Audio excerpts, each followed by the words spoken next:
अस्सलामु अलैकुम दोस्तों, पेश खिदमत है आज की कहानी। कहानी में आगे बढ़ने से पहले मेरी नए आने वाले दोस्तों से अपील है कि हमारे चैनल को सब्सक्राइब करें और बेल के आइकॉन को दबाकर ऑल नोटिफिकेशन ऑन कर दें ताकि हर आने वाली नई वीडियो का नोटिफिकेशन आपको बर वक्त मिल सके। सीताराम ने दरमियान में बोलकर मुझे खामोश कराने की कोशिश की थी, लेकिन उसी वक्त सेवकों ने आकर चाय के बर्तन परोसना शुरू कर दिए। इसीलिए बात आई गई हो गई। मैं बदस्तूर लापरवाही से जमा बैठा रहा, लेकिन सीताराम की ही गहरी सोच में मुस्तगिर्क नजर आ रहा था। नाश्ते के बाद हम काली के मंदिर से रुखसत हुए तो सीताराम बाजार खुश नजर आ रहा, लेकिन वो अंदर ही अंदर झुलस रहा था। बड़े पुजारी और दूसरे पिंडित पुजारियों ने भी हमें रोकने की कोशिश नहीं की। मैं समझ रहा था कि हमारे जाने से उन्होंने सुकून का सांस लिया होगा। गर्दर का इबरतनाक अंजाम उनके लिए काबिले कबूल नहीं था। फिर गंगा के गायब हो जाने की इत्तला ने जलती पर तेल का काम किया था। वो भी अंदर ही अंदर तलमला रहे थे। मुझे खुशी थी कि मैं दोनों मामलात में कामयाब हुआ था। दुर्गा का आशीर्वाद मेरे साथ था। विष्णु महाराज के जाप ने मुझे वो ताकत बख्श दी थी जो बड़े बड़े पिंडित पुजारियों को भी मुश्किल से नसीब होती थी। दुर्गा ने मुझे एहसास दिला दिया कि मेरे हाथ की 10 उंगलियां देवी देवताओं की महान शक्तियों से लेस हैं। वो मेरी हर ख्वाहिश की तकमील कर सकती हैं। मैं अपनी ताकत का इम्तहान ले चुका था। मुझे 100% कामयाबी हुई थी। गर्दर की जो दुर्गत बनी थी, आप उसे उसके पापियों और काले करतूतों की सजा भी कह सकते हैं। सीताराम मेरा गुरु था। उसने मुझे 1-2 गुर सिखाए थे तो उसके 2-4 तोड़ पहले से ही जरूर सोच लिए होंगे। वो घाघ आदमी था। उसने कच्ची गोलियां नहीं खेली होंगी। उस्तादों वाला एक आखिरी दाव जरूर छुपा कर रखा होगा जो आखिरी मौका पर इस्तेमाल किया जाता है। तजर्बाकार शिकारी अपने मुकाबले में 3-4 गुना ज्यादा ताकतवर मछलियों को बेबस करने की खातिर शुरू में ढेल देते रहते हैं। फिर उस वक्त डोर खींचना शुरू करते हैं जब मछली थक कर नढाल हो जाती है। सीताराम भी खामोश था तो उसके शैतानी जहन में मुख्तलिफ खतरनाक जाल और शिकंजे तश्कील पा रहे होंगे। वो यकीनन गौर कर रहा होगा कि किस वक्त कौन सा जाल मेरे लिए ज्यादा मुअस्सर साबित हो सकता था। उसने पापड़ बेलने के बाद मुझे तलाश किया होगा। पुराना पापी था, तजर्बेकार खिलाड़ी था, हवाओं का रुख पहचानता था। इतनी आसानी से मेरे मुकाबले में अपनी हार नहीं तस्लीम कर सकता था, खास तौर से ऐसी सूरत में जब दुर्गा ने मुझ पर यह पाबंदी भी आयद कर दी थी कि मैं उसे कोई खतरनाक सजा देने की कोशिश कभी नहीं करूंगा। हम दोनों ही अपने अपने ख्यालों में महू थे। मैं पंडित रामकिशन और उस शय के बारे में उलझ रहा था जिसके हसूल की खातिर सीताराम मेरे गिर्द ना जाने कब से साजिशों के जाल बुनने शुरू कर दिए थे, और सीताराम की कुव्वतें बार बार मेरे दिल का हाल जानने की कोशिश कर रही होंगी। उसे हर बार नाकामी का सामना करना पड़ता होगा। यही मायूसी उसके अज़म को अंदर ही अंदर और पुख्ता कर रही होगी। वो तंग आकर यकीनन कोई ऐसा मजबूत जाल फेंकने की कोशिश करेगा जिसकी रस्सियां मैं ना तुड़ा सकूं। मंदिर से स्टेशन तक हमारे दरमियान कोई बात नहीं हुई। स्टेशन में दाखिल होने के बाद ही मुझे इस बात का ख्याल आया था कि सीताराम अब बनारस को भी खैरबाद कहने की ठान चुका है। अब कहाँ का इरादा है गुरु? मैंने तंग कर खामोशी का कफल तोड़ दिया। आलाबाद, उसने मुख्तसर जवाब दिया। पंडित रामकिशन की तलाश में मैंने दबी जुबान में सवाल किया। हाँ, सीताराम ने मुझे तेज नजरों से घूरा। हिमालय से वापसी पर दोनों पुजारियों ने यही कहा था कि वो ऊंची हवाओं में उड़ रहा है, मेरे खिलाफ मुंह फाड़ कर बातें कर रहा है। बनारस में मंदिर के पुजारी ने भी मशवरा दिया था कि मैं उसका ध्यान मन से निकाल दूं। उसने यकलख्त बड़े खतरनाक लहजे में कहा, मैंने तय कर लिया है कि पहले उसका क्रियाकर्म करके नरक में पहुंचा दूं, फिर कोई दूसरा कदम उठाऊंगा। दूसरा कदम क्या होगा? मैंने चुभते हुए लहजे में सवाल किया। मुझे तुम्हारे जरिए उस अनमोल चीज़ को हासिल करना होगा जो केवल तुम्हारे कोई और हासिल नहीं कर सकता। सीताराम के होंठों पर शैतानी मुस्कुराहट खेलने लगी। सरसराते लहजे में बोला, मथुरा में महावीर ने तुम्हें यही बात कही थी ना? हाँ। मैं एक लम्हे को चौंका, फिर मुस्कुराकर बोला, उसने एक मशवरा और भी दिया था। उसने कहा था कि पंडित रामकिशन से पंजा लड़ाने की भूल ना करूं। तुझे इसकी चिंता करने की जरूरत नहीं है। सीताराम ने किसी जहरीले नाग की मानद फुंकारते हुए जवाब दिया, मैं उसका सर कुचलने की शक्ति रखता हूँ। गुरुदेव, मैंने उसे टटोलने की खातिर कहा, क्या तुम अब भी मुझे इस अनमोल चीज के बारे में नहीं बताओगे जिसने तुम्हें परेशान कर रखा है? रतन कुमार, सीताराम बल खाकर बोला, मैं देख रहा हूँ कि तूने अब अपने कद की बड़ी बड़ी बातें करनी सीख ली हैं। तुम्हारी कृपा है, मैंने जवाब दिया। तुम मेरे रास्ते में ना आते तो शायद मेरी मंजिल कोई और होती।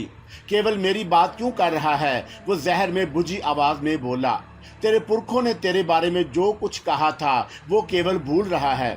सीताराम, मैंने अपने बुजुर्गों का हवाला सुनकर आपे से बाहर होने लगा। तुम महान शक्तियों के मालिक हो। क्या तुम मुझे बता सकते हो कि मेरे माँ बाप की मौत में किसका हाथ शामिल था? वो डाकू थे, लुटेरे थे, धन लूटने आए थे। जो हाथ लगा उसे लेकर चंपत हो गए। तेरे गले में पोतर गंठी ना होती तो तू भी अपने परिवार के साथ मारा जाता। सीताराम ने वही बात कही जो पहले कह चुका था। मैं अगर मारा जाता तो फिर वो कीमती शय कौन हासिल कर सकता था जिसके लिए तुमने मुझे चुना? मैंने किसी ख्याल के तहत संजीदगी से सवाल किया। महावीर ने यह भी कहा था कि इस धरती पर केवल मेरे सिवा उस अनमोल रतन को कोई और हासिल नहीं कर सकता।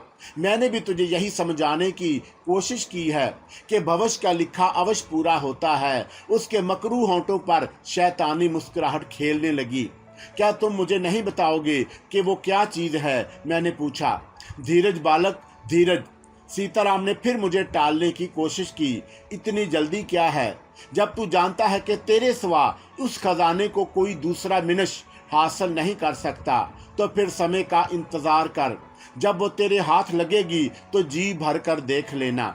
और उसके बाद क्या होगा? मैंने संजीदगी से उसकी आंखों में झांका। तू अपनी मनमानी करने के लिए आज़ाद होगा। जोगी ने गोल मोल जवाब दिया। तू चाहे तो अपना रास्ता अलग भी कर सकता है, और वो चीज़ तू जोगी सीताराम से समझौता कर चुका है, इसलिए उस चीज पर मेरा अधिकार होगा। सीताराम ने संजीदगी से जवाब दिया, और अगर उस वक्त मैं तुम्हारी बात मानने से इनकार कर दूं तो? रतन कुमार, जोगी सीताराम का चेहरा तमतमाने लगा। मुठियां भींच कर करख्त लहजे में बोला, इस बात को अपने मन से खुरच कर निकाल दे मूर्ख कि तू जोगी सीताराम से कभी जल्दबाजी कर सकेगा। जिस दिन तेरे मन में कोई खोट आया वो तेरे जीवन का सबसे मनहूस दिन साबित होगा। सीताराम की बात सुनकर मेरे तेवर खतरनाक हो गए। मेरी उंगलियों में खुजली शुरू हो गई। मैंने सोचा, क्यों ना सीताराम को अपने रास्ते से हमेशा के लिए हटा दूं। इसने अगर मेरी जिंदगी बर्बाद कर दी थी तो फिर मुझे भी इसे मारने का हक हासिल था। मैंने अभी दिल में ये सोचा ही था कि दुर्गा की आवाज़ मेरे कानों में गूंजी, संभलो रतन कुमार, तुम बहक रहे हो, कहीं ऐसा ना हो कि तुम्हें पछताना पड़े। दुर्गा ने तंबी की।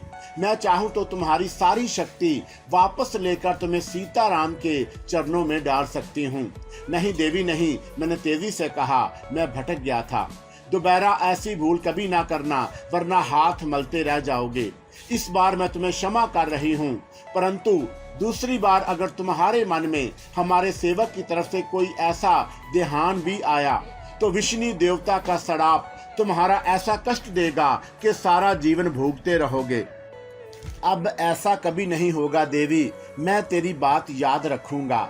मेरे अंदर टूट फूट शुरू हो गई। मैं किसी महल की भूल भलियों में कैद कर दिया गया था, जहां से बज़ाहिर नकासी का कोई रास्ता नजर नहीं आ रहा था। दुर्गा ने मुझे विष्णु महाराज के जाप के लिए उकसाया था। उस वक्त मेरे जहन में यही ख्याल आया था कि देवी मुझ पर मेहरबान हो गई, लेकिन शायद वो मेरी खुशफहमी थी। ये दुरुस्त है कि उस जाप को करने के बाद मैं नाकाबिले यकीन, हैरत अंगेज और पुरइसरार कुव्वतों का मालिक बन गया था। लेकिन ये तमाम शैतानी कुव्वतें भी मुझे जोगी सीताराम से निजात नहीं दिला सकती थीं। मुझे हर कीमत पर उसकी बातों पर अमल करना लाजम था। मेरे जहन में आंधियां चलने लगीं। घुटन का एहसास शिद्दत इख्तियार करने लगा। जोगी सीताराम के हद तक अमीज जुमले मेरे जहन में सदाए बाज गश्त बनकर चकरा रहे थे। उसने बड़ी हकारत से मेरी तौहीन की थी, मेरी बेबसी का मजाक उड़ाया था, धमकी दी थी कि मैं उसके सामने सर उठाने की गलती ना करूं। मैं खून के घूंट पी रहा था। विष्णु महाराज के जाप ने मुझे इसके मुकाबले में ज्यादा ताकतवर बना दिया था, लेकिन मैं उसके खिलाफ ताकत का इस्तेमाल नहीं कर सकता था, वरना देवी देवताओं का आताप मुझे अजियतनाक हालात से जो चार कर देता। दुर्गा ने यही कहा था। कहाँ खो गया बालक? सीताराम ने मेरी खामोशी को महसूस करते हुए कदरे नरम लहजा इख्तियार किया कि अभी तक गुरु को नीचा दिखाने का कोई रास्ता तलाश कर रहा है। सीताराम, मैंने खुद पर काबू पाते हुए कहा, तुमने अभी कहा था कि अगर तुम उस चीज को हासिल करने में कामयाब हो गए तो मैं अपना रास्ता अलग कर सकता हूँ। हाँ, उसने मुंह बनाकर कहा, मेरे मन की मुराद पूरी हो जाए फिर जिधर तेरे मर्जी हो निकल जाना। मैं अंदर ही अंदर तलमलाकर रह गया। मैंने दुर्गा के मेहरबान होने की जो बात सोची थी वो महज मेरी खुशफहमी थी। मैं सीधा रास्ते का मुसाफिर था। सीताराम ने अपनी अय्यारी और चालाकी से मेरी जिंदगी में गुनाहों का जहर घोल दिया था। मैं उस वक्त तक उससे पीछा नहीं छुड़ा सकता था जब तक वो कामयाब ना हो जाता। उसके बाद भी कोई बात यकीन से नहीं कही जा सकती थी।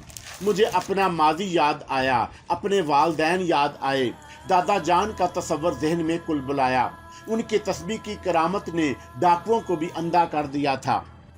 दादा जान ने सब कुछ देख लिया था, लेकिन शायद यही नहीं देख पाए थे कि मैं आज़र से रतन कुमार बन जाऊंगा।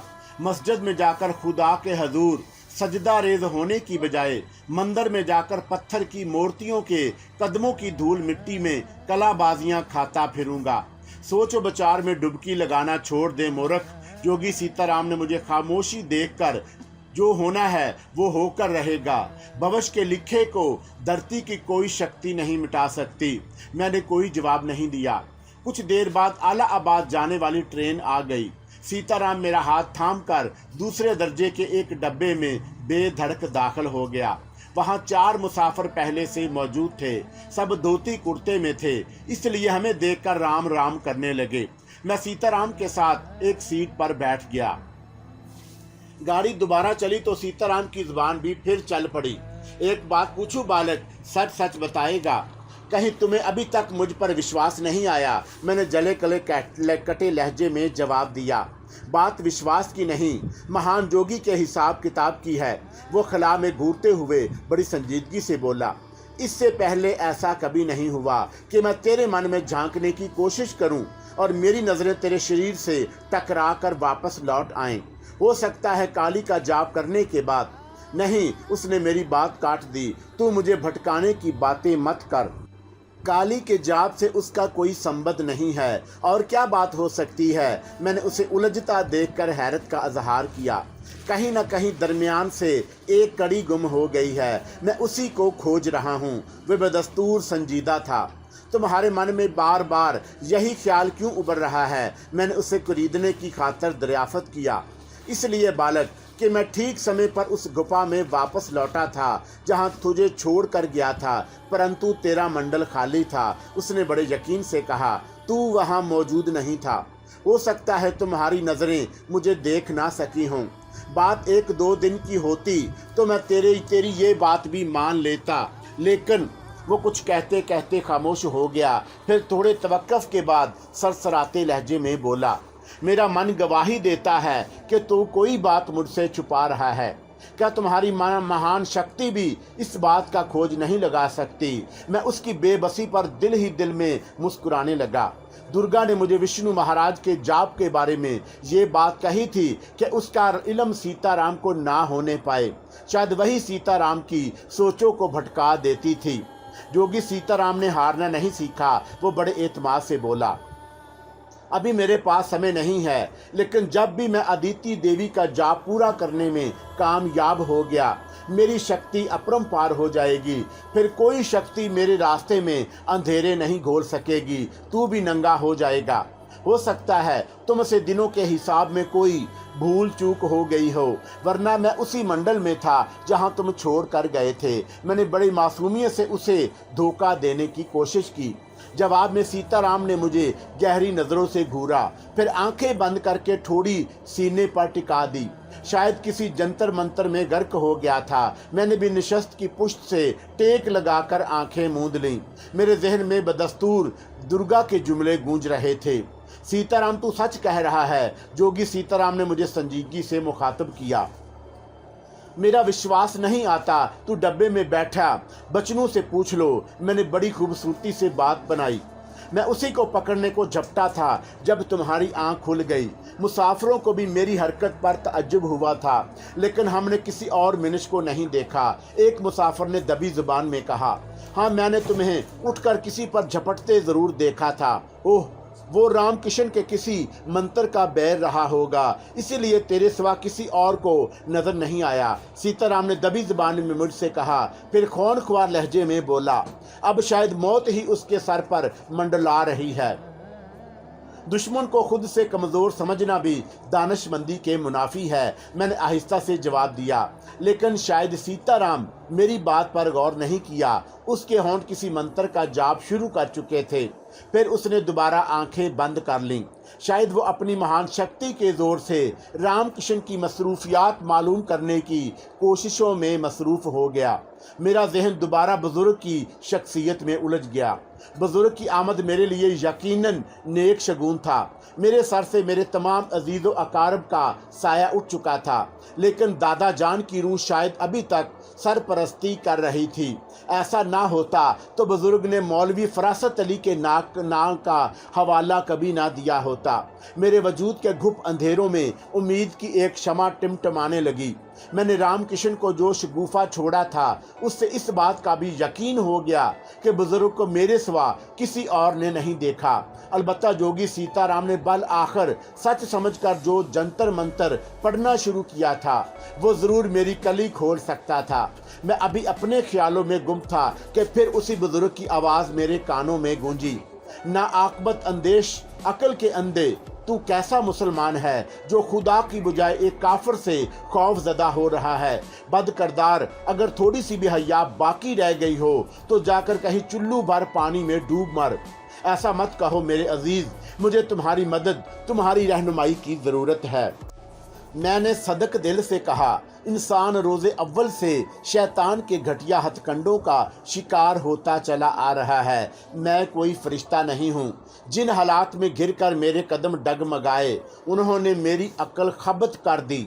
मैं जिन अजियतों से हालात से दो चार था, वो किसी जानवर के साथ पेश आते तो वो भी कर्ब की शिद्दत से बिलबिला उठता।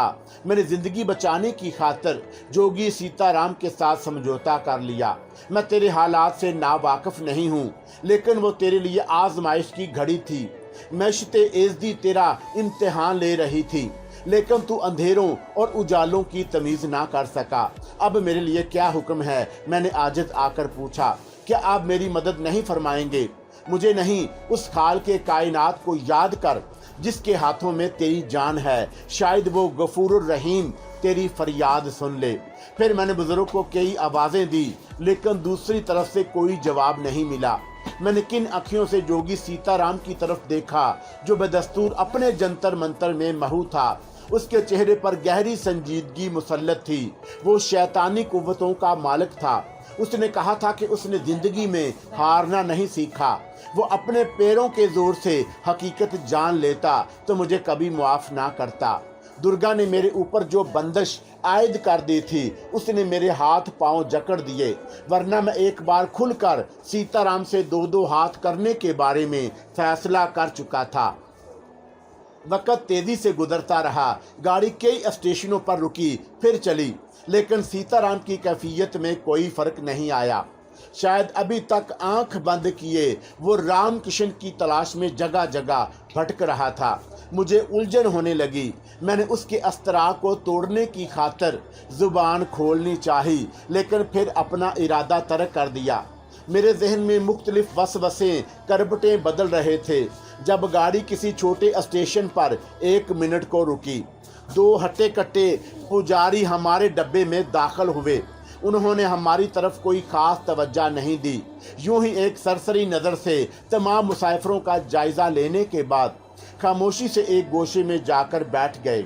उनके जिस्मों पर गेरवे रंग का लिबास था, सर पर भी उसी रंग का कपड़ा लपेट रखा था, सीनों पर चंदन मल रखा था, गले में कई छोटी बड़ी मालाएं झूल रही थीं।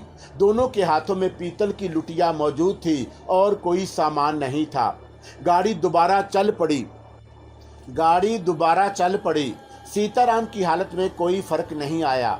मेरे अंदर अथल पथल जारी थी जब अचानक सीताराम ने चौंक कर आंखें खोल दी। उसकी आंखें दहकते अंगारों की तरह शोला उगल रही थीं। उसने आंखें खोलने के बाद दोनों पुजारियों की तरफ मशकूक अंदाज में घूरना शुरू कर दिया। उसकी पलकें नहीं झपक रही थीं। वो टिकटिकी बांधे उन दोनों को मुस्तकबल देखे जा रहा था जो अपनी बातों में मसरूफ थे। मेरा दिल धड़कने लगा। मेरे जहन में बार बार एक ख्याल उभर रहा था कि कुछ न कुछ होने वाला है। दूसरे मुसाफिरों की तवज्जो भी आहिस्ता आहिस्ता सीताराम की जानब मबजूल होने लगी, जिसके तेवर बेतदरीज खतरनाक हो रहे थे। क्या बात है गुरु? मैंने दबी ज़बान में उसे मुखातब किया। क्या सोच रहे हो? उसने मेरी बात का जवाब नहीं दिया। उसका अंदाज बता रहा था जैसे उसने सिरे से मेरी बात सुनी ही ना हो। फिर एक लम्हे के बाद उसकी करख्त आवाज़ ने सब ही को चौंका दिया। वो दराज कद पुजारी से मुखातब हुआ था। तेरा नाम रघुबीर है ना? हाँ महाराज। दराज कद पुजारी ने चौंक कर सीताराम को देखा, फिर हाथ बांध कर बोला, तुमने कैसे जान लिया? मैंने तो तुम्हें आज पहली बार देखा है। और तू? सीताराम की नज़रें पिस्ता कद पुजारी के चेहरे पर जम गईं। तू राम अवतार है। तुमने ठीक पहचाना महाराज। राम अवतार ने भी हैरत का इजहार किया। पर तुम कौन हो? मैं? सीताराम ने हकारत का इजहार किया। मैं जोगी सीताराम हूँ जिसके लिए तुम दोनों को भेजा गया है। हम समझे नहीं महाराज। रघुबीर ने हैरत से कहा। हम दोनों तो तीर्थ यात्रा के लिए हरिद्वार जा रहे हैं। सीताराम की आंखों में धूल झोंकने की कोशिश कर रहा है दष्ट। जोगी सीताराम सांप की तरह बल खाकर बोला, मैंने तुम दोनों के मन का भेद जान लिया। तुम दोनों भाड़े के टट्टू हो। पंडित रामकिशन ने तुम्हें मेरे मुकाबले पर भेजकर बड़ी भूल की है। पंडित रामकिशन? दोनों ने चौंक कर कहा, हम इस नाम के किसी पंडित से जानकारी नहीं रखते। तुमको हमें पहचानने में कोई भूल हो रही है। क्या तू राजपुर का बासी नहीं? सीताराम ने बड़े वसोक से कहा। उसका तो खातुब रघुबीर था। हूँ महाराज। रघुबीर ने इनकार नहीं किया। राजपुर ही मेरा जन्मभूमि है। गणेश देवता का जाप भी कर चुका है। क्यों? मैं गलत तो नहीं कह रहा? हाँ महाराज, तुम सच कह रहे हो, लेकिन मैंने अभी तक। पहचान जाएगा मूर्ख। सीताराम ने सरसराते अंदाज में उसकी बात काट कर जवाब दिया। पंडित रामकिशन शायद पागल हो गया है जो उसने तुम दोनों को बलि का बकरा बनाकर आगे कर दिया। खुद किसी कोने खदरे में छुपा बैठा तमाशा देख रहा होगा। दोनों पुजारियों ने एक बार फिर रामकिशन का नाम सुनकर ताज्जुब और अपनी लाइल्मी का इजहार किया। उनके चेहरे के तासरात बता रहे थे कि वो गलत बयानी से काम नहीं ले रहे। मेरे अलावा डब्बे में बैठे दूसरे मुसाफिर भी अपनी अपनी जगह कसमसाने लगे। अगले स्टेशन पर अपनी मसहून शक्लें लेकर उतर जाना, इसी में तुम्हारी मुक्ति है। सीताराम ने गर्ज कर कहा। जाते जाते मेरे चरण छूकर क्षमा की भक्षा मांगना भी याद रखना। सुन रहे हो? जोगी सीताराम तुम्हें क्या हुक्म दे रहा है? तुम रघुबीर सीना तान कर बोले, तुम हमारा अपमान कर रहे हो जोगी महाराज। हम वो नहीं जो तुम समझ रहे हो। रामकिशन ने भी मुझे समझने में भूल की है। सीताराम उठकर खड़ा हो गया। मैं अब तक उसे ढील देता रहा तो उसका कोई कारण भी था, परंतु अब समय आ गया है कि मैं उसे आटे दाल का भाव बता सकूं। तुम्हारी बातें हमारी समझ में। राम अवतार ने भी बुरा सा मुंह बनाकर कुछ कहना चाहा, लेकिन सीताराम आपे से बाहर हो गया। चुप हो जा मूर्ख। जुबान को तालू से लगाकर रख, नहीं तो ऐसा सड़ाप दूंगा कि सारा जीवन कांटों पर लौटता रहेगा। वो दोनों एक साथ ही उठ खड़े हुए। उनके चेहरों पर भी जवान खून की सुर्खी फैलने लगी। बस योगी महाराज बस, रघुबीर ने हाथ उठाकर सर्द आवाज में कहा। तुम अगर बलवान हो तो हमने भी कांच के किंचे नहीं खेले, पंजा लड़ाएगा योगी सीताराम से। सीताराम ने खौफनाक अंदाज इख्तियार किया। बात बढ़ाने की कोशिश तुमने की है। राम अवतार बल खाने लगा। अपने भूल मानने की बजाय तुम गटर की गंदगी की तरह उबलते ही चले जा रहे हो। फिर उसने सीने पर हाथ मारकर बड़े जोशीले अंदाज में कहा, हमने भी हाथों में चूड़ियां नहीं पहन रखी। तू भी चहकने लगा पूरने, ज़ुबान को लगाम दो महाशय। रघुबीर आंखें निकाल कर बोला, बहुत हो चुका। जवाब में जोगी सीताराम ने कोई मंत्र पढ़कर फूंक मारी तो राम अवतार दरमियान में आ गया। लेकिन उस पर जो गुजरी उसे देखकर सब ही की आंखें हैरत से खुली की खुली रह गईं। वो चीख मारकर नीचे गिरा। फिर उसके मुंह से खून भल भल उबलने लगा। रघुबीर ने अपने साथी का अंजाम देखा तो वो इंतकाम लेने की खातिर कुछ पढ़ने लगा। लेकिन सीताराम ने अपना सीधा पांव फर्श पर मारा तो वो भी तवाज़न बरकरार ना रख सका। मेरे जहन में खुलबली शुरू हो गई। मुझे यकीन था कि वो दोनों बेकसूर थे। सीताराम ने यकीनन उन्हें पहचानने में गलती की थी। राम अवतार फर्श पर पड़ा बिछाड़े खा रहा था। रघुबीर ने गिरकर दोबारा उठने की कोशिश की तो सीताराम ने अपना सीधा हाथ फिजा में बुलंद किया। मेरे आसाब चटकने लगे। मैंने पल भर में एक फैसला कर लिया।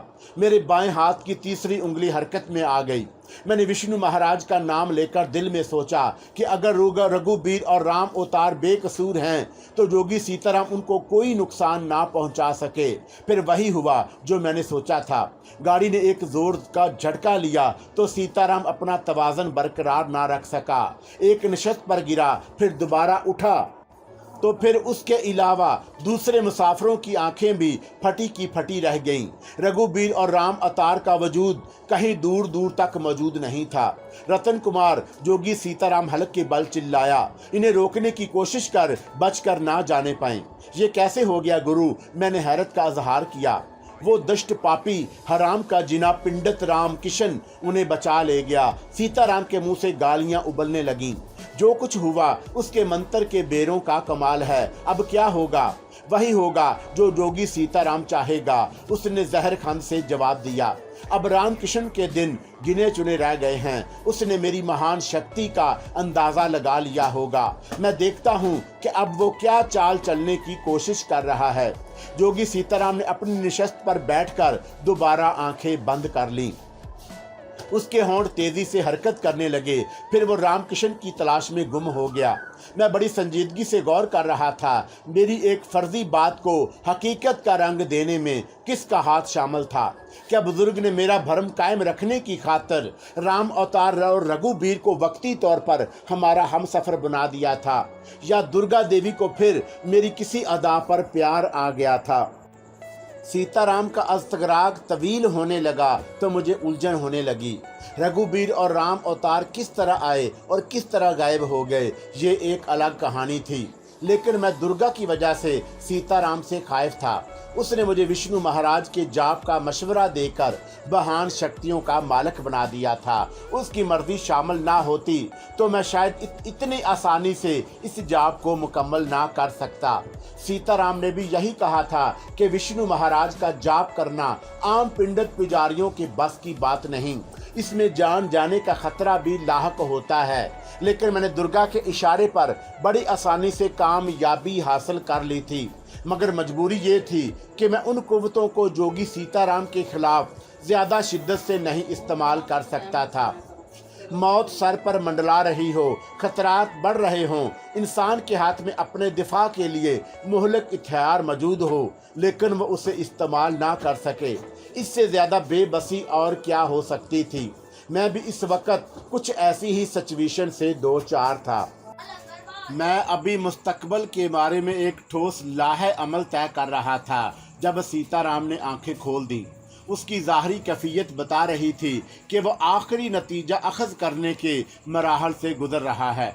उसने अपने मंत्र के जोर से कुछ कड़ियाँ ऐसी ज़रूर तलाश कर ली थीं जो तरतीब पा जाती तो शायद वो सूरत हाल की तह तक पहुँच जाता। मैंने उसे राह से भटकाने की कोशिश की। गुरु, मेरा ख्याल है कि तुम फिलहाल पंडित रामकिशन के देहांत को जहन से निकाल दो। सीताराम ने मेरी बात सुनकर तेज नजरों से मेरी सिमत घूरा, होंठ चबाते हुए बोला। सीताराम ने मेरी बात सुनकर तेज नजरों से मेरी सिमत घूरा, होंठ चबाते हुए बोला, तू मुझे दुश्मन की तरफ से आंख मूंद लेने का मशवरा दे रहा है। बात समझने की कोशिश करो गुरु। मैंने बड़ी खूबसूरती से बात बनाई। जब तुमको विश्वास है कि रामकिशन तुम्हारा मुकाबला नहीं कर सकता तो क्यों बेकल हो रहा है? उसके 2 आदमी तुमसे डर कर भाग गए। क्या ये तुम्हारी शक्ति का कमाल नहीं? तू क्या बताने की कोशिश कर रहा है? रामकिशन धरती पर जहां भी हुआ हम उसे ढूंढ निकालेंगे। मैंने पुरजोश लहजा इख्तियार किया। मैं हूं ना तुम्हारे साथ, फिर चिंता किस बात की? सीताराम ने कोई जवाब नहीं दिया। मेरी नज़रों से मेरे दिल की गहराइयों में उतरने की कोशिश करने लगा। मुझे यकीन था कि वो विष्णु महाराज के जाप के बारे में नहीं जान सकेगा। चुनाचा मैंने इत्मीनान से कहा, हम 2 हैं, 1 और 1 11 समझ लो। रामकिशन कब तक इधर उधर मुंह छुपाता फिरेगा? जब भी हमारे हाथ लग गया हम उसके साथ अगला पिछला सारा हिसाब चुकता कर देंगे। परंतु एक बात अभी तक मेरी समझ में नहीं आई। वो क्या? उसने मुझे सपाट नजरों से घूरा। तुम्हें रामकिशन का खाता पहले बंद करना है या उस चीज की तलाश करनी है जिसके कारण तुमने इतने पापड़ बेले हैं? क्या जानने की कोशिश कर रहा है? सीताराम ने चौंक कर मुझे वजाहत तलब नजरों से देखा। मुझे खुशी हुई कि मेरे अंधेरे में छोड़ा हुआ तीर शायद निशाने पर लगा था। मैंने लोहा गर्म देखकर एक और ज़रब लगाई। अब तो कबूल कर लो गुरु कि तुमको जिस अनमोल रतन की तलाश है वो भी रामकिशन के कब्जे में है। बालक, उसने जहर खान से जवाब दिया। गुरु को टटोलने की खातर कबड्डी खेल रहा है, चित्तर बनने की कोशिश कर रहा है। फिर कोई और बात करो। मैंने पैंतरा बदल कर बेरुखी का मुजाहरा किया। तुमको अगर अभी तक मुझ पर विश्वास नहीं आ सका तो मैं क्या कर सकता हूँ? जोगी सीताराम ने फौरन ही कोई जवाब नहीं दिया। कुछ देर मुझे टिकटकी बांधे घूरता रहा, फिर बोला, तूने भी अभी तक सच्चे मन से मुझे गुरु नहीं माना। मैं समझा नहीं। मैंने मसनूई हैरत का इजहार किया। क्या तुम्हारे मन में मेरी तरफ से अभी तक कोई मैल बाकी है? नहीं बालक नहीं, उसने संजीदगी से कहा। जिस दिन मेरे दिल में मैल आ गया उस दिन तुझे धरती पर कहीं कदम जमाने की जगह नहीं मिलेगी। पर अंधेरे के जो बादल बार बार मेरी नज़रों के सामने मंडलाने लगते हैं उसका कोई ना कोई कारण तो ज़रूर होगा। अंधेरे के बादल। मैंने अनजान बनने की कोशिश की। क्या रामकिशन तुम्हारा रास्ता खोटा करने की? ज्यादा चुंट बनने की कोशिश मत करो। वो कसमसाने लगा। मैं उस हरामी की नहीं, तेरी बात कर रहा हूँ। जब तक गुत्थी नहीं सुलझेगी मैं चैन से नहीं बैठूंगा। समझ गया, मैंने दिल ही दिल में मुस्कुराते हुए कहा। तुम शायद अभी तक दिनों के हिसाब किताब में उलझे हुए हो। हाँ, वो मुझे घूरने लगा। जोगी सीताराम का हिसाब कभी गलत नहीं हो सकता। मेरी वापसी पर तेरा मंडल से गायब होना वो मेरी नज़रों का धोखा नहीं हो सकता। कोई ना कोई बात है जो तू मुझसे छुपाने की कोशिश कर रहा है। ये तुम कह रहे हो गुरु? मैंने संजीदगी से उसका मजाक उड़ाया। जो मन के भेद भी जान कर देखने की शक्ति रखते हो, जिसने मुझे अपना महान शक्ति के जोर से सीधे रास्ते से भटका दिया, मुझे धर्म तब्दील करने पर मजबूर कर दिया, पाप के दलदल में फंसा दिया। बस कर मूर्ख, चुप हो जा, उसने बल खाकर कदरे दुरुस्त लहजे में जवाब दिया। मैं तुझे कुंदन बनाने की कोशिश कर रहा हूँ और तू शिकायतों की पोथी खोलकर बैठ गया। भविष्य के लिखे को मिटाने की कोशिश मत कर, नहीं तो और किसी जंजाल में फंस जाएगा। सुन रहा है मेरी बात? अगर सच्चे मन से मुझे गुरु माना है तो फिर गुरु की आज्ञा का पालन करना भी सीख ले। जो बीत गई सो बीत गई, जो कल आने वाली है उस पर नजरें जमाए रख। यही देवी देवताओं की इच्छा है, इसी में तेरी मुक्ति भी है। मैं तुम्हारी आज्ञा का पालन करूंगा और तुम मुझ पर शुबा करते रहो। वाह गुरु वाह। मैंने शिकायती अंदाज इख्तियार किया। काली का जाप करने के लिए मेरे मन में भूल कर भी कोई ध्यान नहीं आया। तुम ही ने मुझे शक्ति प्राप्त करने का भाषण दिया और अब तुम अंधेरे में बादल मंडलाने की बात करते हो। मुझे बर वक्त सूझ गई। मैंने पहलू बदलकर अपना सिलसिला कलाम जारी रखा। क्या ये नहीं हो सकता कि काली को मेरी भक्ति ज्यादा पसंद आ गई हो? उसने तुम्हारी नज़रों में मेरी अहमियत बढ़ाने की खातिर मुझे कुछ दिनों के लिए तुम्हारी नज़रों से उजल कर दिया हो। इसमें मेरा दोष कहाँ से आ गया? मेरी अदाकारी बेमिसाल थी। सीताराम लाजवाब होकर बगले झांकने पर मजबूर हो गया, लेकिन उसके चेहरे और नज़रों के तासरात बता रहे थे कि वो पूरी तरह से मुतमिन नहीं हुआ। मैंने ज़्यादा जोर देने की कोशिश भी नहीं की। मुझे बहरहाल उस वक़्त की खुशी थी कि वो राम अवतार और रघुवीर के सिलसिले में कोई हतमी नतीजा अखज़ नहीं कर सका। खुद मैं भी इस ज़मन में कोई आखिरी फैसला नहीं कर सका था। आला आबाद आने तक हमारे दरमियान कोई काबिल ज़िक्र बात नहीं हुई।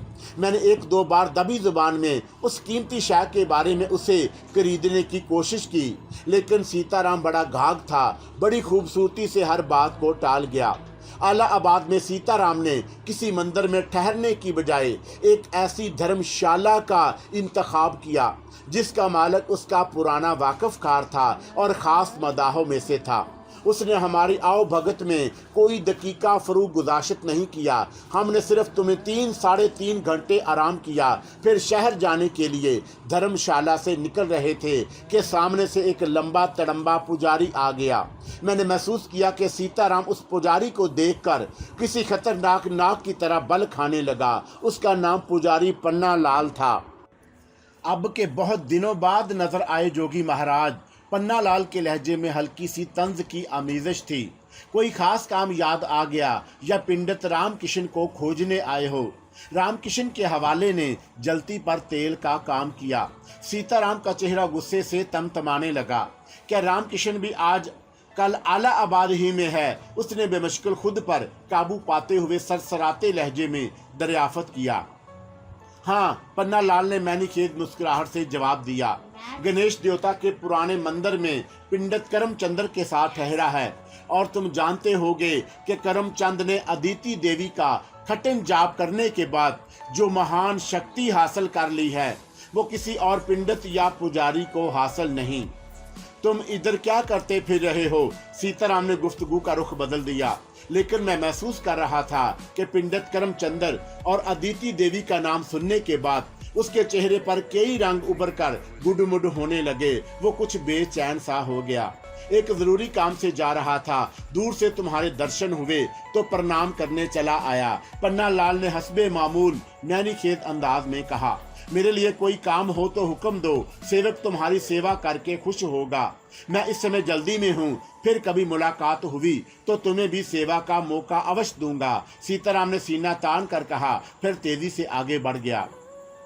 ये पन्ना लाल कौन है? मैंने पूछा। मुझे उसकी बातें कुछ भली नहीं लगी। ये भी उसी हरामी का मित्र है। सीताराम ने जले कटे अंदाज में जवाब दिया। तुम्हारी और रामकिशन की अनबन का असल कारण क्या है? मैंने उसे टटोलने की कोशिश की। अभी कल ही की बात है जब यही पन्ना लाल मेरे चरणों में बैठा गुरु गुरु की रट लगाया करता था। सीताराम ने बड़ी खूबसूरती से मेरी बात टाल दी।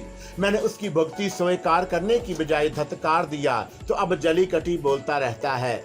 मैं तुम्हारी वजह से खामोश था गुरु, वरना मन में आई थी कि पन्ना लाल से दो हाथ कर लूं। मैंने उसे सुनाने की खातिर मुंह बनाकर कहा। जिस अंदाज में वो तुमसे बातें कर रहा था वो मुझे भी अच्छा नहीं लगा। बिना मुझसे पूछे किसी से उलझने की बात मत करना बालक। सीताराम ने मुझे संजीदगी से ताकीद की। हमें यहाँ एक एक कदम फूंक फूंक कर उठाना होगा। गुरु, मैंने दबी जुबान में पूछा, क्या अदिति देवी का जाप विष्णु महाराज के जाप से ज्यादा कठिन होता है? हाँ, उसने खिला में घूरते हुए जवाब दिया। मैं पंडित करमचंद्र को भी जानता हूँ, वो धन का बड़ा पक्का और कट्टर पंडित है। एक बात पूछूं? मैंने कुछ सोचकर दबी जुबान में सवाल किया। रामकिशन और तुम्हारे सिलसिले में करमचंद्र तुम्हारे साथ देगा या? मैं पूरे विश्वास से कुछ नहीं कह सकता, परंतु मैं नहीं समझता कि करमचंद्र हमारे दरमियान आने की भूल करेगा। अदिति देवी का जाप करने वाले को बहुत सोच विचार करके कोई कदम उठाना पड़ता है। एक जरा भूल हो जाए तो सारे किए करे पर पानी फिर जाता है। मुझे इस बात का मतलब इल्म नहीं था कि पंडित सीताराम के बाजुओं में कितनी कुव्वत है। उसने देवी देवताओं के लिए कौन कौन से जाप कर रखे हैं, लेकिन मैंने उसकी शैतानी कुव्वतों के जो खेल तमाशे देख रखे थे, उससे ये अंदाज़ा लगाना मुश्किल नहीं था कि उसने अजीम ताकत के हसूल की खातिर कुछ कम पापड़ नहीं बेले होंगे। एक बार मेरे जहन में यह ख्याल उभरा कि उससे दरियाफ़त कर लूं, लेकिन मैंने इस इरादे को तर्क कर दिया। वो मेरी तरफ से पहले ही मशकूक था, मेरे कुरीदने से मज़ीद भड़क सकता था। धर्मशाला से निकलकर वो काली के एक पुराने मंदिर की तरफ गया, जो शहर से खासी दूर वाक़या था। वहाँ दूर दूर तक कोई आबादी नहीं थी। मंदिर की हालत देखकर भी ऐसा ही लगता था जैसे भूले भटके ही कोई पंडित पुजारी इधर का रुख करता होगा। मंदिर के अतराफ खुदरू झाड़ियाँ नजर आ रही थीं। दरमियान में बमुश्किल इतनी जगह थी कि एक आदमी बचता बचाता मंदिर तक पहुँच सके। मंदिर के करीब पहुंचकर सीताराम रुक गया। उसकी आंखें मंदिर के जंग आलूद कलश पर जमी हुई थीं। यहाँ क्या लेने आए हो गुरु? मैंने दबी जुबान में पूछा। जवाब में सीताराम ने मुझे इशारे से चुप रहने की ताकीद की। फिर वो आहिस्ता से झुककर जमीन पर ऊंधा लेट गया। मैं हैरत से उसकी एक एक हरकत का जायजा लेता रहा। खासी देर तक वो झाड़ियों पर लेटा कुछ सूंघता रहा। ऐसे लग रहा था जैसे उसी किसी जड़ी बूटी की तलाश हो। उसके चेहरे पर गहरी संजीदगी मुसल्लत थी। होंठ तेजी से किसी मंत्र का विर्द कर रहे थे। फिर अचानक वो तेजी से उठ खड़ा हुआ। उसकी निगाह में उभरने वाली चमक इस बात की गमाजी कर रही थी कि उसे जिस चीज़ की तलाश थी वह उसे नजर आ गई। मेरी नज़रें भी इधर उधर भटकने लगी, लेकिन मुझे ऐसी कोई शय नजर नहीं आई जिससे मैं उसकी कैफियत का अंदाज़ा लगा सकता। सीताराम ने एक टांग जमीन से उठा ली, फिर किसी अजीब सी जुबान में कुछ बदबदाने लगा। उसके साथ ही उसका सीधा हाथ भी फिजा में बुलंद होकर दायरे की शक्ल में गर्दिश करने लगा। वो एक टांग पर खड़ा किसी जंतर के बोल बड़ी रवानी से पढ़ने में मसरूफ था। उसकी नज़रें मंदिर पर मरकूज थीं। वक़्त की रफ्तार जैसे थम गई। मुझे हौल आने लगा। मेरे जहन में कई सवाल उभर रहे थे, लेकिन मैंने सख्ती से अपनी ज़ुबान बंद रखी। मैं सीताराम को घूरता रहा। फिर उस वक़्त मैं खौफ से उछलकर 2 कदम पीछे हो गया। जब मैंने एक गहरे स्याह रंग के सांप को मंदिर से निकलकर झाड़ियों पर सरसराते देखा, उसका रुख जोगी सीताराम ही की तरफ था। वो बार बार अपना फन उठाकर खतरनाक अंदाज में अपनी जुबान लिपलपाने लगता, फिर दोबारा गुस्से की कैफियत में बल खाता आगे बढ़ने लगता। मुझे सांप की कोई खासी पहचान नहीं है, मगर मेरा अंदाजा था कि वो कोई खतरनाक किस्म का कोबरा था। मेरे दिल की धड़कन तेज होने लगी, लेकिन जोगी की कैफियत में कोई फर्क नहीं आया। वो बेदस्तूर एक टांग पर खड़ा अपना अमल कर रहा था। उसकी नजरें अब बंदर की बजाय स्याह नाग पर मरकूज थीं। उसकी पलकों ने झपकना बंद कर दिया। उसकी आवाज़ बेतदरीज बुलंद हो रही थी। मैं दूर खड़ा हालात का जायजा लेता रहा। फिर उस वक़्त मेरी हालत गैर होने लगी जब मैंने सांप को सीताराम के करीब रुककर अपना कद बुलंद करते देखा। उन दोनों के दरमियान बमुश्किल 2 फुट का फासला था। धूप में सांप का रंग चमक रहा था। जमीन से बुलंदी के बाद वो फन काट कर फिजा में लहराने लगा। उसकी आंखों की सुर्खी बढ़ती जा रही थी। जोगी अपनी जगह डटा खड़ा मंत्र पढ़ता रहा। स्याहनाग कई बार उसे डसने की खातिर फन मार चुका था, लेकिन मुझे हैरत थी कि वो अपने मकसद में कामयाब ना हो सका। शायद जोगी के मंत्र के बैर दरमियान में हायल थे। मौत और जिंदगी का वो बेहानक और जिस्म के रोंगटे खड़े कर देने वाला खौफनाक खेल कई मिनट जारी रहा। सांप गजबनाक होता जा रहा था, लेकिन अभी तक वो जोगी को डसने की कोशिश में नाकाम ही रहा। फिर जो मंजर मेरी नज़रों ने देखा, आप शायद उस पर मुश्किल ही से यकीन करेंगे। सीताराम ने मंत्र पढ़ते पढ़ते अचानक सीधा हाथ बढ़ाकर नाक के फन को पूरी शिद्दत से दबोचकर अपनी तरफ घसीटा, फिर मुंह में डालकर दांतों से कुचलने लगा। सांप ने अपना बाकी जिस्म सीताराम के जिस्म के गिर्द लपेट दिया। दोनों के दरमियान खौफनाक कशमकश जारी थी, लेकिन सीताराम ने सांप के सर को चबा डाला। उसके मुंह की हरकत बता रही थी जैसे वो कोई मरगूब और मनपसंद ग़िज़ा खा रहा हो। मुझे आबकाइयाँ आना शुरू हो गईं। सांप का जिस्म आहिस्ता आहिस्ता बल ढीले करने लगा। सीताराम ने उसका सर चबाने के बाद किसी हकीर कीड़े की तरह उसके बेजान जिस्म को झाड़ियों पर उछाल दिया और दीवाना वार नाचने लगा। उसकी खुशी काबिले दी थी, वो दीवानों की तरह नाच रहा था। मैं सहरददा होकर अपनी जगह बुत बना खड़ा रहा। मैंने जिंदगी में इतना खतरनाक और होलनाक खेल कभी नहीं देखा था। मेरे जिस्म के सारे रोंगटे खड़े हो गए। मौत और जिंदगी के इस बेहान नाटक ने मुझे गंग कर दिया था। मैं फटी फटी निगाहों से जोगी सीताराम को देखता रहा, जो पागलों की तरह नाच रहा था। बड़ी देर तक वो अपनी कामयाबी का जश्न अकेले मनाता रहा। फिर उसकी हालत मामूल पर आने लगी। वो मेरे करीब आया तो मुझे यूं महसूस हुआ जैसे उसकी आंख की दोनों पुतलियों में वही स्याह नाग फन गाड़े लहरा रहा हो। ये सब क्या था गुरु? मैंने कपकपाती आवाज में दरियाफत किया। आज जोगी की एक और इच्छा पूरी हो गई। उसने खुद कलामी के अंदाज में कहा, मुझे विश्वास था कि काली मुझे निराश नहीं करेगा, लेकिन मैंने कुछ कहना चाहा। सीताराम मेरी बात काट कर बोला, तेरा गुलू और बलवान हो गया बालक, सब काली की कृपा है। सीताराम खुशी में नारे बुलंद करने लगा, जय काली, जय बजरंग बिल्ली, जय नाग महाराज। मेरी अक्ल खबत हो गई। मैंने होशो हवास में खुली आंखों से जो खौफनाक मंजर देखा था, अगर आप ख्वाब में भी उसे देखते तो शायद दहशत से आपकी दिल की धड़कनें रुक जाती।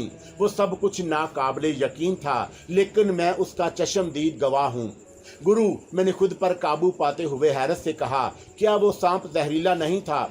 नाग देवता की शान में ऐसे शुबद निकाल रहा है मूर्ख। उसने संजीदगी से जवाब दिया, तू नहीं जानता मैंने आज देवी की कृपा से क्या शक्ति पाली है। मैं समझा नहीं।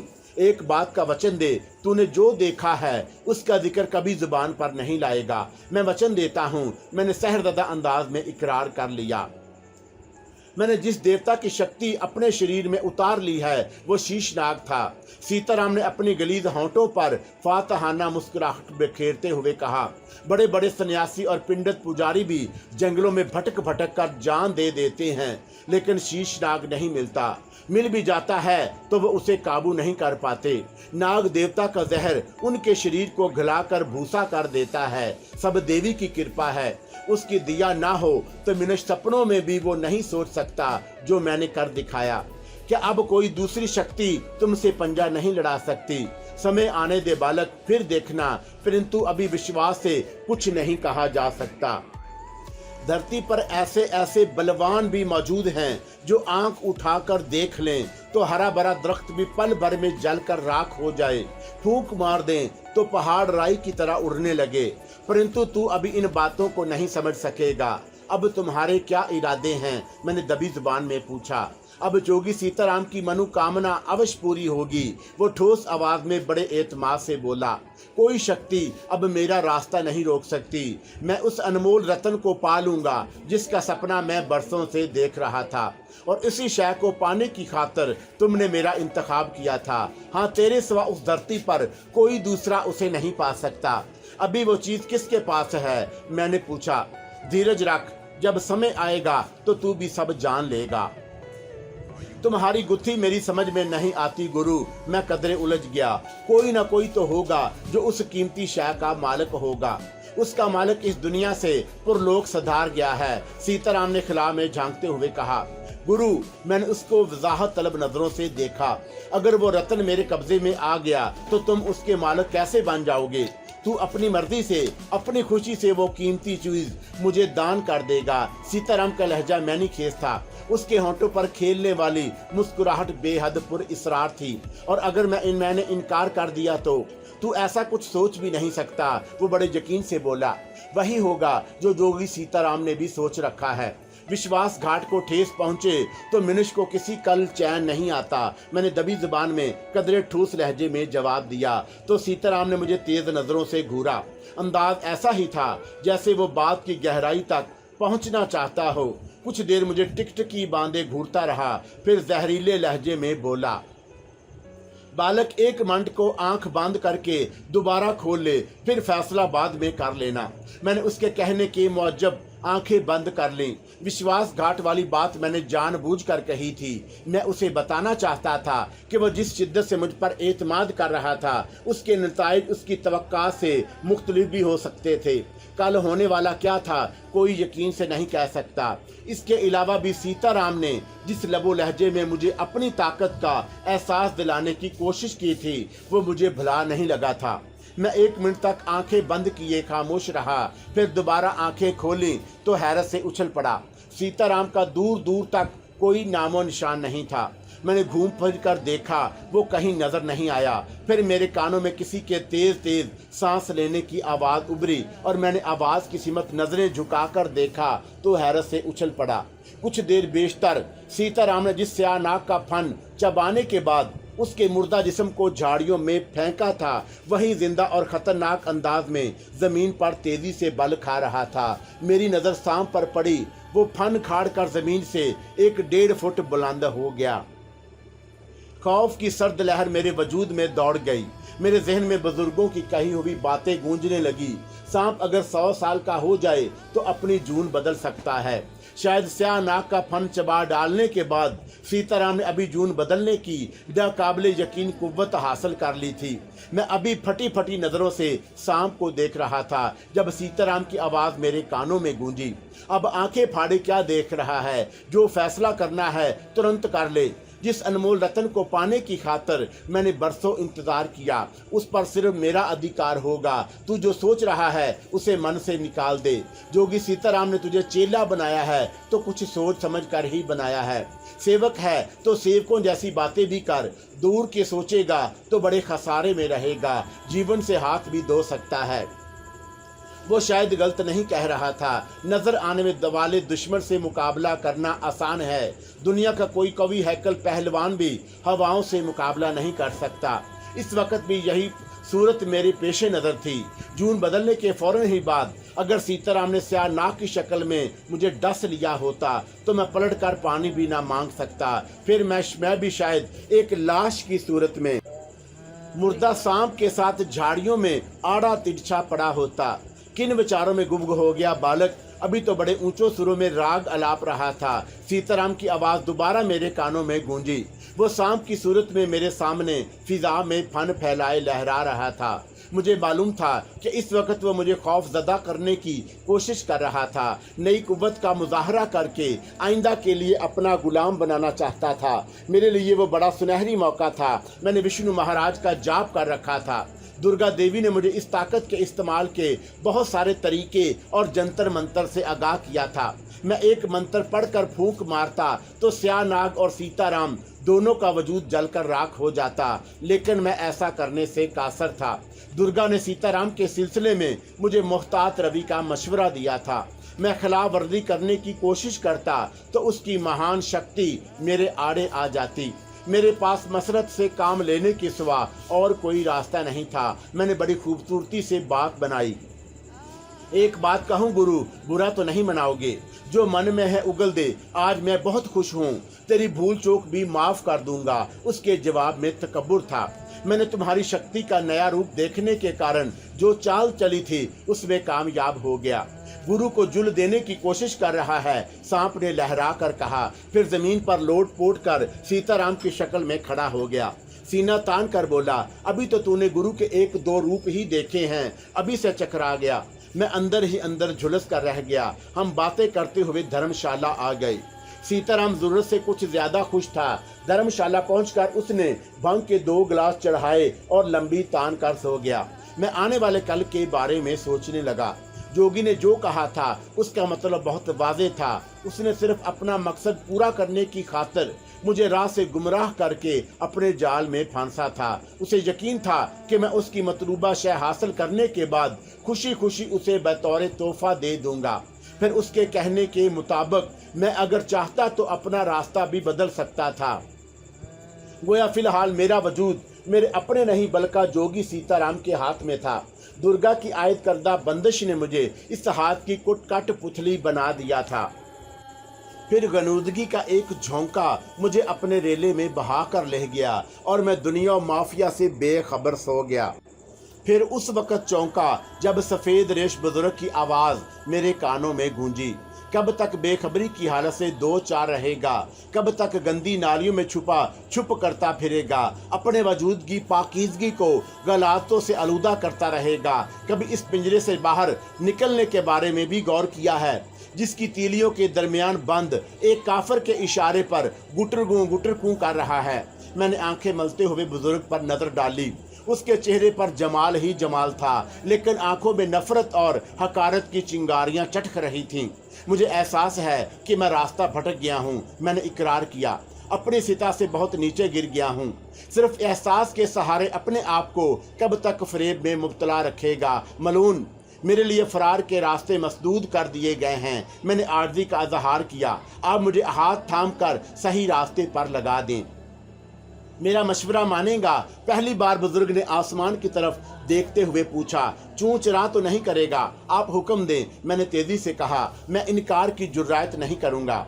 हालात करवट बदल रहे हैं, अब भी जितनी जल्दी मुमकिन हो अपना नाम बदल दे। बुजुर्ग ने संजीदगी से कहा। मौलवी फरासत अली और शौकत अली की मुनासबत से बरकत अली का इसमें मुबारक इख्तियार कर ले। 2 जानवर भी राह हक में कुर्बान कर दे, इसी में तेरी भलाई है। मैं आपके हुक्म की तामील में देर नहीं करूंगा, लेकिन इस काफिर जोगी से निजात का रास्ता दरियाफत करना चाहता है, जिसके इशारों पर गंदगी के दलदल में ऊंधे मुंह गिर पड़ा है। बुजुर्ग ने मेरी बात काट कर कहा। हाँ मेरे अजीज, हाँ, मैंने गड़गड़ा कर कहा। आप मेरा हाथ थाम लें तो सारी मुश्किलें आसान हो सकती हैं। बुजुर्ग ने कोई जवाब नहीं दिया, मुझे तेज नज़रों से घूरते रहे। उनकी उंगलियां तस्बीह के दानों पर चलती रहीं। आपने कोई जवाब नहीं दिया। मशते ऐज़ी के सामने जिन्नो मुल्क बेसब बेबस हैं। बुजुर्ग ने गोल मोल अंदाज में जवाब दिया।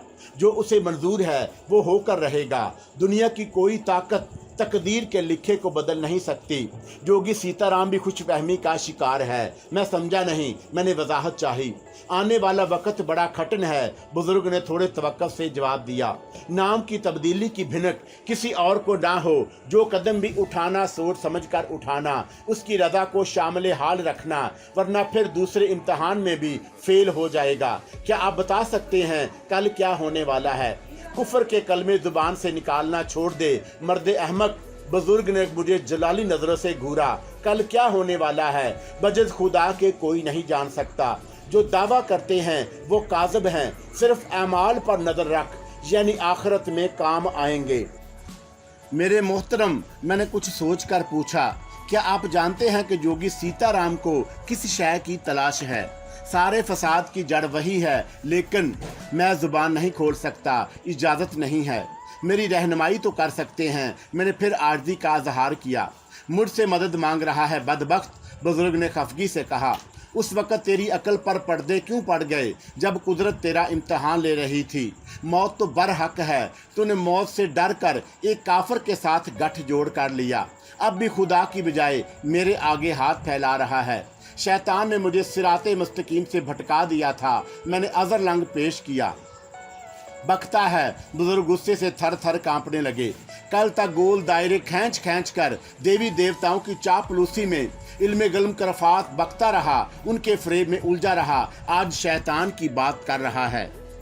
मैं अपनी सारी गलतियां तस्लीम करता हूं, लेकिन मैंने कुछ कहना चाहा। बुजुर्ग ने फिर मेरी बात काट दी। अगर मगर से काम नहीं चलेगा, वक़्त का इंतज़ार कर। तूने मौलवी फरासत अली की भी कदर ना की। अल्लाह के उस बरगजीदा बंदे ने तेरे साथ नेकी की और तू गफलत का शिकार हो गया। कैसी गफलत? मैंने हैरत से पूछा। मैं समझा नहीं। बुजुर्ग ने जवाब में कुछ कहना चाहा, लेकिन उसी वक्त सीताराम हड़बड़ाकर जाग उठा। बुजुर्ग नजरों से उजल हो गए तो मेरी आंख भी खुल गई। सीताराम मुझे बड़ी मैनी खेद नजरों से घूर रहा था। उन नजरों में तजस्सुस था। किससे बातें कर रहा था बालक? उसने सरसराते लहजे में दरियाफत किया तो मेरे दिल की धड़कनें तेज हो गईं। शायद उसने मेरे दिल का चोर पकड़ लिया था। उसका गहरी नींद से अचानक जागना भी तअज्जुब खेज था। जिन नज़रों से वो घूर रहा था, उससे भी मैंने यही अंदाज़ा लगाया कि वो मेरी तरफ से मशकूक हो गया है। मुमकिन है उसने बुजुर्ग से गुफ्तगू करते वक्त मेरे 1-2 जुमले सुन लिए हों। यह भी ऐन मुमकिन था कि खुद दुर्गा ने उसे बदलते हालात से आगाह कर दिया हो। उसने कहा भी था कि जोगी सीताराम उसका पुराना सेवक है। सीताराम के मुकाबले पर वो मुझे कभी तरजीह नहीं दे सकती थी। बुजुर्ग की आमद उसे भी ज़रूर खटकी होगी।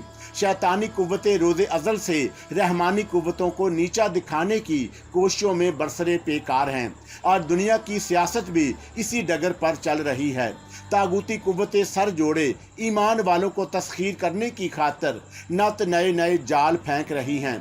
बहाने तराश तराश कर कमज़ोर ममालिक को कुफर के झंडे तले हाँका जा रहा है। आपस में गठजोड़ हो रहे हैं। अपनी हट दर्मी को सच साबित करने के लिए झूठ के पलंदों से काम लिया जा रहा है। बुजुर्ग को मेरी हमायत करता देखकर दुर्गा ने भी मेरी तरफ से निगाहें फेर ली थीं, तो इसमें तअज्जुब की कोई बात नहीं थी। चुप क्यों है रतन कुमार? सीताराम ने मेरी खामोश महसूस करते हुए दोबारा कहा। बैठे बैठे सोते जागते कहाँ गुम हो जाता है, किन चक्रों में घुल रहा है। मैं झरना को याद कर रहा था। मैंने बड़ी संजीदगी से जवाब दिया। ओह, सीताराम मुस्कुराया। उस सुंदरी को अभी तक नहीं भूला जिसने तेरे धर्म को बरशट कर दिया था। गुरु, क्या तुम विश्वास करोगे कि वो इस धरती की पहली औरत थी जिसने मेरे बदन को छुआ था? गुरु को चक्कर देने की कोशिश कर रहा है। वो फिर संजीदगी से मुझे घूरने लगा। सच सच मन का भेद उगल दे, वरना बहुत पछताएगा। मुझे तुमसे झूठ बोलने की क्या जरूरत है? मैंने संभल कर कदरे सपाट लहजे में जवाब दिया। सीताराम ने मेरी लहजे की तलखी महसूस की तो बल खाने लगा। उसकी आंखों की पुतलियों में स्याह नाग फिर कुंडली मारे बैठा नजर आया। उसके तेवर खतरनाक होने लगे। मैंने तय कर लिया कि अब उसके मुकाबले में कम हिम्मती और बुज़दिली का सबूत नहीं दूंगा। बुजुर्ग ने सच कहा था कि मौत बरहक है, उसे दुनिया की कोई ताकत नहीं टाल सकती। तकदीर का लिखा भी हर हाल में पूरा होता है। फिर मुझे डरने की क्या जरूरत थी? हमारे दरमियान खासी देर बड़ी गंभीर खामोशी तारी रही। सीताराम की तेज नजरें मेरे वजूद का एक्सरा करने में मसरूफ थीं। मैं खुद को लापरवाह जाहिर करने की कोशिश कर रहा था। रतन कुमार, मेरे बिछड़े सच्चे मन से आज जोगी का एक कहा मान ले। कहो, धर्म कर्म और सफेद सफ़ेद के चक्रों को भूलकर मेरा हाथ मजबूती से थाम ले, परंतु तेरे मन में कोई खोट नहीं होना चाहिए। मैं वचन देता हूँ कि तुझे ऐसी ठोस चट्टान बना दूंगा कि धरती की कोई शक्ति तुझसे आंख भी नहीं मिला सकेगी। मेरा सेवक बन जा, सारा जीवन ऐश ही ऐश करेगा। झरना तो चरणों की धूल भी नहीं थी, तो मेरी भक्ति का वादा कर ले तो इंद्र के सभा की अप्सराएं भी तेरा मन बहलाने को आकाश से जमीन पर उतरने लगेंगी। मनुष्य एक बार अपने मन को मारकर महान शक्ति प्राप्त कर ले तो फिर उसके सारे रास्ते आसान हो जाते हैं। तुम्हारे मन में तो मेरी तरफ से साफ है, मैंने कुछ सोच कर कहा।